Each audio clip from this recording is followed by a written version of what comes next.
कौन ऐसा विरोधी है जिसका परमात्मा में अनुराग हो और समस्त विरोधी एक और हो और उसे उसकी अवस्था से विचलित कर दे? ऐसा कौन पैदा हुआ है? कोई पैदा नहीं। जिसका मन, जिसकी वृत्ति और जिसके विचार अपने लक्ष्य परमात्मा को देखते हैं और उसके विरोधी अगर चारों ओर से उसको घेरे हुए हैं तब भी उसके चित्त की अवस्था विचलित नहीं होती, ऐसे महापुरुष धन्य है।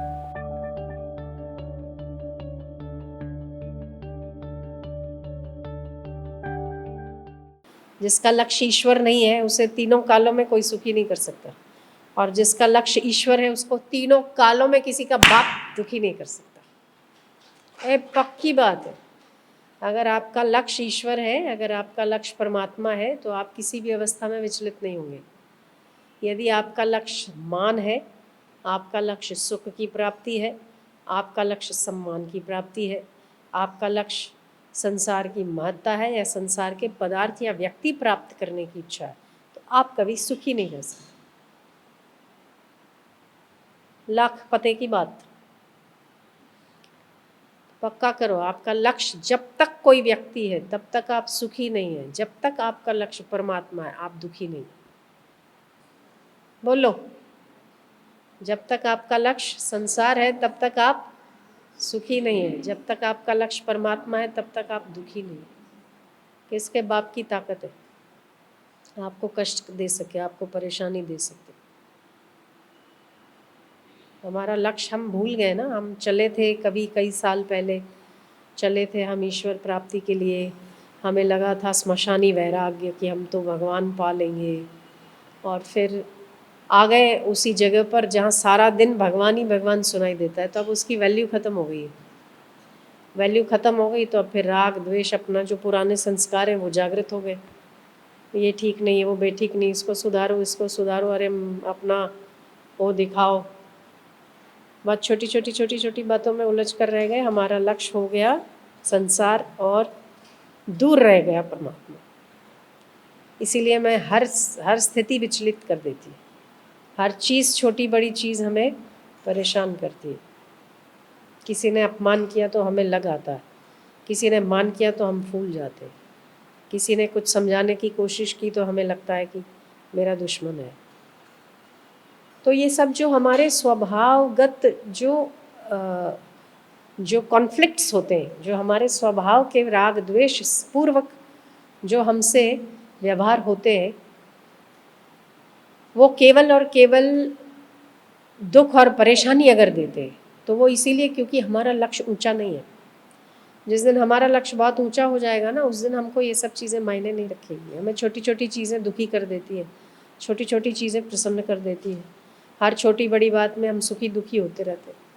छोटी बड़ी बात में मोह, और दूसरी बात कि जिस व्यक्ति को परमात्मा को छोड़कर अपने संबंधों के प्रति, मित्रों के प्रति, सांसारिक जगत के व्यवहार के प्रति अधिक रुचि है, वो व्यक्ति बार बार दुखी सुखी होता रहेगा। ये बात भी पक्की है। जितना जिस व्यक्ति का मोह ज़्यादा है उतना उस व्यक्ति का दुख ज़्यादा है। जितना जिस व्यक्ति का राग ज़्यादा है उतना ही उस व्यक्ति का परेशानी ज़्यादा है। इसीलिए संत कहते हैं वैराग्य का राग छेड़ो। वैराग्य के राग में आनंद है, निश्चिंतता है, प्रसन्नता है। हम संसारिक कितनी भी चीज़ों के प्रति राग कर लेंगे, वो कहीं ना कहीं हमारे दुख का कारण बनती नजर आई। और ये क्या, कभी बहुत अच्छा लगता है, कभी बहुत बुरा लगता है, कभी बड़ा अकेला लगता है, कभी बड़ी महफिल लगती है, कभी हम बैठे बैठे परेशान होते हैं तो कभी बैठे बैठे बड़े खुश होते हैं। क्षणे रुष्टा क्षणे तुष्टा, रुष्टा तुष्टा क्षणे क्षणे। ये संसार में आसक्त मनुष्यों की सबसे बड़ी दिक्कत है कि वो क्षण में रुष्ट होते हैं, क्षण में तुष्ट होते हैं, क्षण में प्रसन्न होते हैं, क्षण में रागी होते हैं, क्षण में वैरागी होते। अपनी इसी मन की अवस्था को देखकर क्या वैराग्य नहीं आता? ये क्या, मतलब हमारा मन ही ठिकाने वाला नहीं है, तो दूसरे दुनिया में कोई और ठिकाने वाला ना मिले तो कोई बड़ी बात ही नहीं है। तो जब तक कि हमारा लक्ष्य परमात्मा की सिद्धि नहीं है या हमारा लक्ष्य परमात्मा नहीं है, तब तक हमें थपेड़े तो खाने ही है। कौन ऐसी ताकत है कौन ऐसा दुनिया में है जो परमात्मा से विमुख होकर उसे सुखी करने का यत्न करे और सुखी हो? कोई भी नहीं। कौन ऐसा विरोधी है जिसका परमात्मा में अनुराग हो और समस्त विरोधी एक और हो और उसे उसकी अवस्था से विचलित कर दे? ऐसा कौन पैदा हुआ है? कोई पैदा नहीं। इसीलिए जिस व्यक्ति का परमात्मा के प्रति रुचि है, परमात्मा में अनुराग है, ईश्वर के, भगवान के, परमात्मा के, गुरु के चरणों में एक निष्ठ का अनुराग है, उस व्यक्ति को कोई विचलित नहीं कर सकता। और जिसका अनुराग नहीं है उस व्यक्ति को कोई स्थिर नहीं कर सकता। सुख हो न दुख हो न कोपि दाता, कोई भी सुख और दुख का देने वाला नहीं है। स्वयं ही सुख है, स्वयं ही दुख है। जो कुछ है वो आपके अंदर है, जो कुछ है सारा संसार आपके भीतर है। क्या देखना चाहते देख लो। अगर आप दुखी हो रहे हैं तो कोई व्यक्ति को दोष मत दो कि उसकी दुख का कारण, आपके दुख का कारण कोई और है। नहीं, आपके दुख का कारण आपकी समझ है, आपकी एक निष्ठता की कमी है। आपने परमात्मा से मन हटाया होगा तभी आप दुखी हुए होंगे। आपने ईश्वर से मन हटाया होगा तभी आप दुखी हुए होंगे। अगर आपने ईश्वर में मन लगाया होता तो आप दुखी होते ही नहीं। अगर आपका लक्ष्य परमात्मा होता तो आप कभी अकेले होते ही नहीं।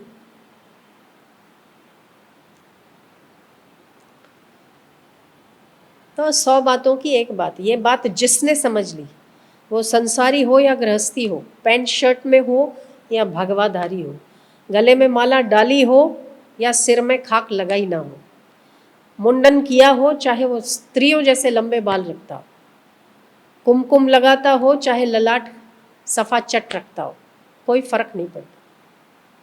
उसका अंतरात्मा जैसा वो है वैसा ही उसकी ऊर्जा है। जैसा उसका अंतरात्मा है वैसा ही उसका जगत है। जैसा उसका अंतरात्मा है वैसा ही वो खुद है। तो आप भीतर से क्या है? आप बाहर से बहुत अच्छे स्थान पर हो, बाहर से आप बहुत अच्छी बात कर सकते हो, बाहर से आप माला घुमा सकते हो, आप दिख रहे हो माला घुमाते हो, पर आपका भीतर क्या है? जो आप भीतर से हो वही आप वास्तव में हो। जो आप बाहर से हो वो मायने नहीं रखता है।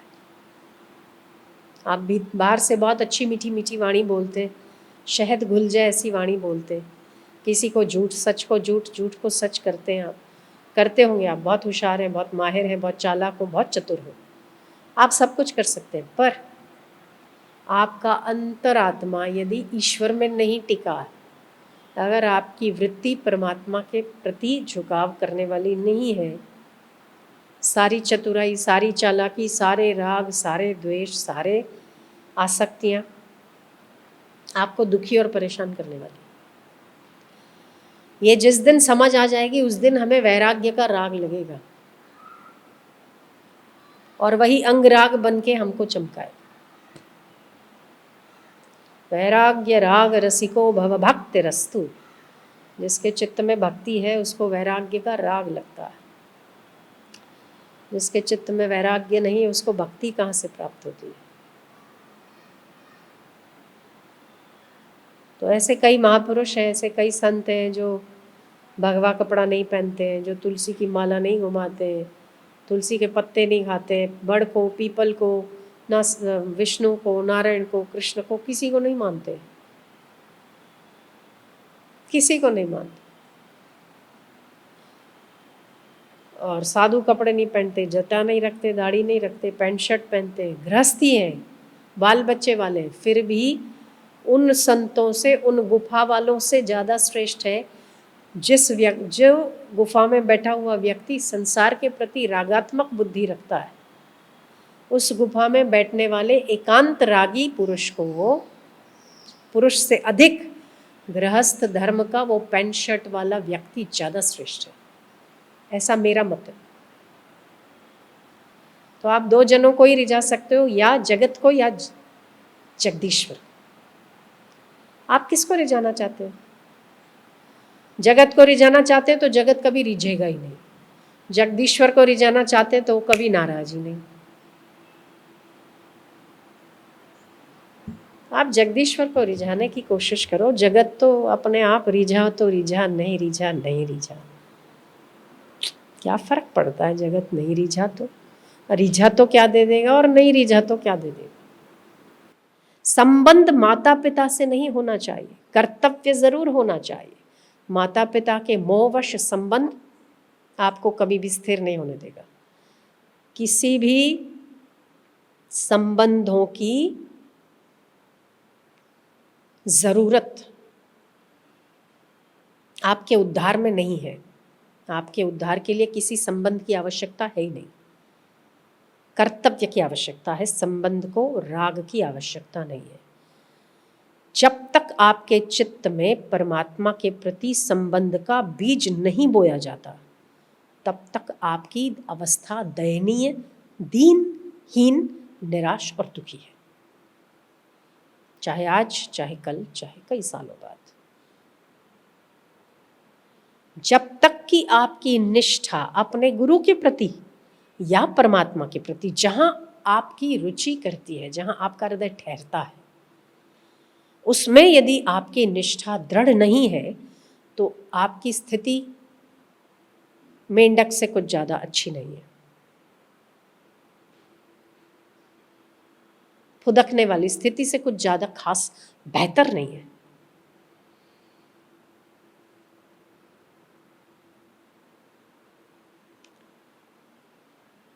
तो आपकी एक निष्ठा कहाँ है?